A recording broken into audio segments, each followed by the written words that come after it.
ہزاروں سال پہلے یہ ایک ایسی سرزمین تھی جہاں انسان عام نہیں تھے بلکہ غیر معمولی تھے۔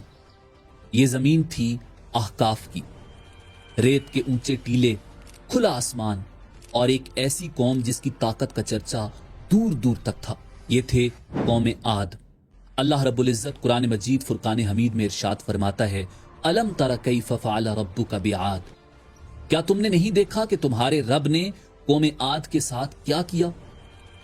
ارم ذات العماد، وہ جو بڑے بڑے ستونوں والی قوم ارم تھی، التی لم یخلق مثلها فی البلاد، جن کے برابر دنیا کے ملکوں میں اور کوئی قوم نہیں پیدا کی گئی۔ یعنی قرآن کے مطابق وہ ایک واحد ایسی قوم تھی جو اتنی طاقتور قوم تھی۔ اللہ نے انہیں ایسی جسمانی قوت دی تھی کہ ایک ہاتھ سے بڑے بڑے درخت اکھاڑ لیتے تھے، بھاری پتھر اٹھا کر ایک دوسرے کو مارتے جن سے آگ نکلتی۔ ان کی باقیات دیکھ کر آج بھی خوف آتا ہے۔ ان سیڑھیوں کو دیکھ کر آپ خود اندازہ لگا سکتے ہیں کہ وہ قوم کس قدر طاقتور تھی۔ ان کے قد اتنے لمبے تھے کہ پہاڑوں کے برابر، جسم مضبوط اور آواز میں روب تھا۔ وہ پہاڑوں کو کاٹ کر محلات بناتے تھے، اونچے اونچے ستون کھڑے کرتے تھے اور فخر سے کہتے تھے، ہم سے زیادہ طاقتور کون ہے؟ یہ جملہ ان کی سوچ بن چکا تھا، ان کا عقیدہ بن چکا تھا۔ اللہ نے انہیں کھلی زمینیں دی، مال مویشی دیے، اولاد دی، بارشیں دیں، ہر نعمت عطا کی، مگر قوم عاد نے اللہ رب العزت کو بھلا دیا۔ وہ بتوں کو سجدہ کرنے لگے، طاقت کو خدا سمجھ لیا اور کمزوروں پر ظلم کو اپنا حق مان لیا۔ تب اللہ تعالیٰ نے انہیں تنہا نہیں چھوڑا، اللہ نے ان کی طرف اپنا نبی بھیجا، حضرت ہود علیہ السلام۔ حضرت ہود علیہ السلام انہی میں سے تھے، ان کی زبان بولتے تھے، ان کا درد سمجھتے تھے۔ انہوں نے کہا، اے میری قوم، اللہ کی عبادت کرو، اس کے سوا تمہارا کوئی معبود نہیں۔ کیا تم ڈرتے نہیں؟ انہوں نے سمجھایا، یہ طاقت تمہاری نہیں، یہ اللہ کی عطا ہے۔ غرور چھوڑ دو، ظلم چھوڑ دو، اللہ کی طرف لوٹ آؤ۔ مگر قوم عاد کا جواب کیا تھا؟ وہ ہنس پڑے۔ انہوں نے کہا، اے ہود، کیا تم ہمیں ہمارے معبودوں سے روکنا چاہتے ہو؟ ہم تمہاری بات نہیں مانتے۔ انہوں نے اللہ کے نبی کو جھوٹا کہا، پاگل کہا، کمزور کہا، اور سب سے خطرناک بات یہ کہی، ہم تو بہت طاقتور ہیں، ہمیں کوئی نقصان نہیں پہنچا سکتا۔ بس یہی وہ لمحہ تھا جب طاقت ایمان سے جدا ہو گئی اور غرور عقل پر غالب آ گیا۔ پھر اللہ نے ایک اور دروازہ کھولا، تنبیہ کا دروازہ۔ آسمان سے بارش رک گئی، زمین سوکھنے لگی، کھیت اجڑنے لگے، مویشی مرنے لگے۔ یہ ایک اشارہ تھا، مگر قوم عاد نے اسے بھی نہیں سمجھا۔ وہ کہنے لگے، یہ وقت کا کھیل ہے، سب ٹھیک ہو جائے گا۔ پھر ایک دن افق پر بادل نمودار ہوا، قوم خوش ہو گئی، تالیاں بجی، کہنے لگے، یہ بادل ہمیں بارش دے گا۔ انہیں کیا خبر تھی کہ یہ بادل رحمت نہیں، انجام تھا۔ یہی وہ لمحہ تھا جہاں سے قوم عاد کی کہانی ایک خوفناک موڑ لیتی ہے۔ قوم عاد کا سب سے بڑا مسئلہ یہ نہیں تھا کہ وہ طاقتور تھے، بلکہ اصل مسئلہ یہ تھا کہ وہ اپنی طاقت کو اللہ سے جوڑنے کے بجائے خود سے جوڑ بیٹھے تھے۔ ان کا سب سے پہلا اور سب سے بڑا گناہ شرک تھا۔ وہ اللہ کو چھوڑ کر بتوں کی عبادت کرتے تھے، جنہیں وہ اپنے ہاتھوں سے تراشتے، پھر انہی کے آگے جھکتے۔ ان کا عقیدہ یہ بن چکا تھا کہ یہی بت انہیں عزت، طاقت اور حفاظت دیتے ہیں، اور یہی وہ بنیادی جرم تھا جس نے ان کے دلوں کو اندھا کر دیا۔ اس کے بعد ان کا دوسرا بڑا گناہ غرور اور تکبر تھا۔ وہ خود کو باقی انسانوں سے برتر سمجھتے تھے، کمزور قوموں کو حقیر جانتے تھے۔ ان کے لہجے میں نرمی نہیں بلکہ رعونت تھی، ان کے دلوں میں عاجزی نہیں بلکہ خود پسندی تھی۔ وہ فخر سے کہتے تھے کہ ہم سب سے طاقتور ہیں، ہم سے بڑا کوئی نہیں۔ یہی تکبر انہیں اللہ کے مقابل لا کھڑا کرتا گیا۔ پھر تیسرا سنگین گناہ تھا ظلم۔ قوم عاد طاقت کے نشے میں کمزوروں کو کچل دیتی تھی، غریبوں پر رحم نہیں کیا جاتا تھا۔ انصاف صرف طاقتور کے لیے تھا، کمزور کی فریاد ان کے ایوانوں تک نہیں پہنچتی تھی۔ وہ بلا وجہ کسی کو بھی قتل کر دیتے تھے۔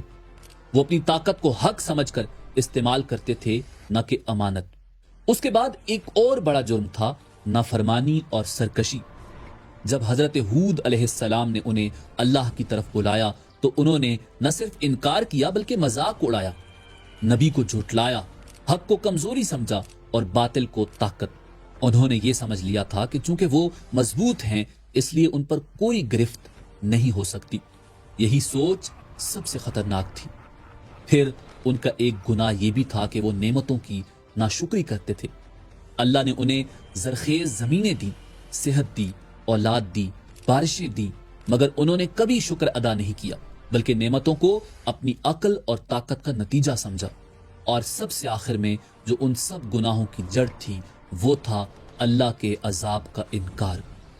وہ کہتے تھے کہ اگر عذاب آنا ہے تو اے ہود لے آؤ ہم پر عذاب، ہمیں کوئی ڈر نہیں۔ یہی وہ لمحہ تھا جہاں انسان بندہ نہیں بلکہ اللہ کے مد مقابل بن جاتا ہے۔ اور یہی قوم عاد کا سب سے بڑا جرم تھا کہ انہوں نے اللہ کے سامنے جھکنے سے انکار کر دیا۔ انہوں نے طاقت کو معبود بنا لیا، غرور کو عقیدہ بنا لیا اور حق کے مقابل کھڑے ہو گئے۔ اور جب کوئی قوم اس مقام تک پہنچ جائے تو پھر اس کی مہلت ختم ہو جاتی ہے، کیونکہ اللہ رب العزت ظلم کو نہیں بلکہ ظلم پر ڈٹ جانے کو ختم کرتا ہے۔ حضرت ہود علیہ السلام کا تعلق خود قوم عاد سے ہی تھا۔ وہ کوئی اجنبی نہیں تھے بلکہ اسی معاشرے میں پلے بڑے، انہی کی زبان بولتے، انہی کے رسم و رواج جانتے تھے۔ اسی لیے قرآن بتاتا ہے کہ اللہ نے انہیں ان کے بھائی ہود کہہ کر مخاطب کیا تاکہ قوم یہ نہ کہہ سکے کہ یہ پیغام کسی باہر والے کا ہے۔ حضرت ہود علی نبینا علیہ السلام نہ بادشاہ تھے، نہ طاقتور سردار، نہ دولت مند، بلکہ ایک سچے امانت دار اور نرم دل انسان تھے جنہیں اللہ نے نبوت عطا کی۔ انہوں نے اپنی دعوت کا آغاز نہ سختی سے کیا نہ دھمکی سے، بلکہ سب سے پہلے قوم کو اللہ کی پہچان کرائی۔ انہیں بتایا کہ تمہاری یہ طاقت، یہ قد و قامت، یہ زمینیں اور یہ محلات تمہاری اپنی محنت کا کمال نہیں بلکہ اللہ کی عطا ہے۔ مگر انہوں نے صاف صاف کہا کہ ہم نہیں مانتے۔ حضرت ہود علیہ السلام نے ان سے کہا کہ میں تم سے کوئی اجر نہیں مانگتا، میرا اجر اللہ کے پاس ہے۔ اور یہی بات ان کی سچائی کی سب سے بڑی دلیل تھی۔ مگر قوم عاد جن کے دل غرور سے بھر چکے تھے، انہوں نے اس دعوت کو قبول کرنے کے بجائے انکار کیا۔ قرآن مجید فرقان حمید میں ایک مستند واقعہ ہے کہ جب حضرت ہود علیہ السلام نے انہیں شرک چھوڑنے اور اللہ کی طرف پلٹنے کی دعوت دی تو قوم نے جواب دیا کہ ہم تمہیں بیوقوف سمجھتے ہیں اور تمہیں جھوٹا خیال کرتے ہیں۔ اس پر حضرت ہود علیہ السلام نے نہ غصہ کیا نہ بد دعا، بلکہ نہایت وقار سے کہا کہ مجھ میں کوئی بیوقوفی نہیں، میں تو رب العالمین کا پیغام پہنچانے والا ہوں۔ ایک اور واقعہ یہ بیان ہوا ہے کہ حضرت ہود علیہ السلام نے قوم کو یاد دلایا کہ اللہ نے تمہیں نوح کی قوم کے بعد زمین میں جانشین بنایا، تمہیں جسمانی قوت میں بڑھایا، لہٰذا اللہ کی نعمتوں کو یاد کرو تاکہ تم کامیاب ہو جاؤ۔ مگر قوم عاد کا حال یہ تھا کہ وہ ہر اونچی جگہ پر محض فخر کے لیے یادگار ستون اور عمارتیں بناتے تھے اور یہ سمجھتے تھے کہ ہم ہمیشہ رہیں گے۔ یہی بات قرآن میں ان کے تکبر کی علامت کے طور پر بیان ہوئی ہے۔ حضرت ہود علیہ السلام نے انہیں واضح طور پر خبردار کیا کہ اگر تم نے سرکشی جاری رکھی تو اللہ کا عذاب آ کر رہے گا۔ اور یہ بھی ایک مستند واقعہ ہے کہ کئی سال تک بارش بند رہی، قید پڑ گیا، زمین بنجر ہو گئی۔ یہ اللہ کی طرف سے آخری تنبیہ تھی، مگر قوم نے اس کو بھی نظر انداز کیا۔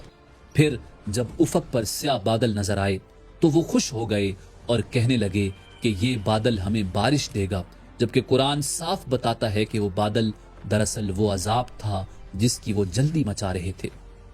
پھر اللہ نے ان پر ایک نہایت سخت، ٹھنڈی اور چیختی ہوئی آندھی مسلط کر دی جو 7 راتیں اور 8 دن مسلسل چلتی رہی۔ قرآن کے مطابق اس ہوا نے قوم عاد کو اس طرح زمین پر پٹخا کہ وہ کھجور کے کھوکھلے تنوں کی طرح پڑے رہ گئے، نہ ان کی طاقت کام آئی، نہ ان کے محلات، نہ ان کے ستون۔ اور حضرت ہود علیہ السلام اور وہ چند لوگ جو ایمان لے آئے تھے اللہ کی رحمت سے محفوظ رہے۔ اس طرح قوم عاد کی کہانی اختتام کو پہنچی، مگر حضرت ہود علیہ السلام کی دعوت قیامت تک کے لیے ایک پیغام بن گئی کہ اللہ کے نبی کا انکار صرف ایک فرد کا نہیں بلکہ پوری قوم کا انجام بدل دیتا ہے۔ قوم عاد کی تباہی صرف ایک تاریخی واقعہ نہیں بلکہ ایک زندہ تنبیہ ہے کہ جو قرآن میں بار بار اس لیے دہرائی گئی تاکہ بعد میں آنے والی قومیں اپنے انجام کو پہچان سکیں۔ اللہ رب العزت نے اس قوم کو اس وقت ختم نہیں کیا جب وہ طاقتور ہوئی، بلکہ اس وقت ختم کیا جب وہ طاقت کے نشے میں اللہ کو بھول بیٹھی۔ یہ بات سمجھنا بہت ضروری ہے کہ اللہ کسی قوم کو صرف کفر کی وجہ سے فوراً نہیں پکڑتا بلکہ اس وقت پکڑتا ہے جب وہ حق کو پہچان لینے کے بعد بھی ضد، غرور اور سرکشی پر قائم رہتی ہے۔ قوم عاد کے پاس نبی آیا، واضح پیغام آیا، برسوں مہلت ملی، قحط آیا، تنبیہ آئی، مگر انہوں نے ہر نشانی کو نظر انداز کیا۔ یہی وہ مقام ہوتا ہے جہاں کسی قوم کا اخلاقی اور روحانی زوال مکمل ہو جاتا ہے۔ قرآن ہمیں بتاتا ہے کہ عاد جیسے لوگ جسمانی طاقت میں بے مثال تھے مگر اخلاقی طاقت سے خالی تھے۔ ان کے دل عاجزی سے خالی ہو چکے تھے، زبان شکر سے خالی اور اعمال انصاف سے خالی ہو چکے تھے۔ اور یہی وہ نقطہ ہے جو آج کی دنیا کے لیے سب سے زیادہ اہم ہے، کیونکہ آج بھی قومیں اپنی ٹیکنالوجی، معیشت، اسلحے اور طاقت پر ناز کرتی ہیں، مگر یہ بھول جاتی ہیں کہ اگر طاقت ہی سب کچھ ہوتی تو قوم عاد کو کوئی مٹا نہ سکتا۔ ان کے بلند ستون، ان کے مضبوط جسم، ان کے محلات اور ان کی تہذیب سب مٹی ہو گئے، مگر اللہ رب العزت کا قانون نہیں بدلا۔ قرآن مجید ہمیں یہ اصول دیتا ہے کہ جب ظلم عام ہو جائے، جب کمزور کی آسمان تک نہ پہنچے، جب نبیوں کی بات کو مذاق سمجھا جائے اور جب انسان خود کو جواب دہ سمجھنا چھوڑ دے تو پھر عذاب صرف آسمان سے نہیں آتا بلکہ قوم کے اندر سے ہی اس کی جڑیں کھوکھلی ہو جاتی ہیں۔ قوم عاد کی ہوا صرف جسموں کو نہیں اڑاتی تھی بلکہ ایک جھوٹی تہذیب کو بہا لے گئی، اور اللہ نے صرف حضرت ہود علیہ السلام اور ان پر ایمان لانے والوں کو بچا کر یہ واضح کر دیا کہ نجات قومیت سے نہیں بلکہ ایمان سے ملتی ہے۔ اس واقعے کا سب سے گہرا سبق یہ ہے کہ طاقت امتحان ہے، مہلت دھوکہ نہیں بلکہ آزمائش ہے، اور خاموشی اللہ کی رضا نہیں بلکہ کبھی کبھی آخری موقع ہوتی ہے۔ قوم عاد نے یہی سمجھا کہ چونکہ ہم مضبوط ہیں اس لیے ہم درست ہیں، حالانکہ اصل معیار حق پر ہونا ہے۔ آج اگر ہم یہ سمجھتے ہیں کہ ہماری عمارتیں، ہماری ترقی، ہمارا نظام ہمیں بچا لے گا تو یہ وہی سوچ ہے جو قوم عاد کی تھی، اور قرآن اسی لیے کہتا ہے کہ زمین میں چل پھر کر دیکھو کہ انجام جھٹلانے والوں کا کیا ہوا، تاکہ انسان غرور نہیں بلکہ عبرت سیکھے۔ اور یہی اس پوری کہانی کا خلاصہ ہے کہ جو قوم اللہ کے سامنے جھک جاتی ہے وہ بچ جاتی ہے، اور جو اپنی طاقت کو خدا بنا لیتی ہے وہ تاریخ کا ملبہ بن جاتی ہے۔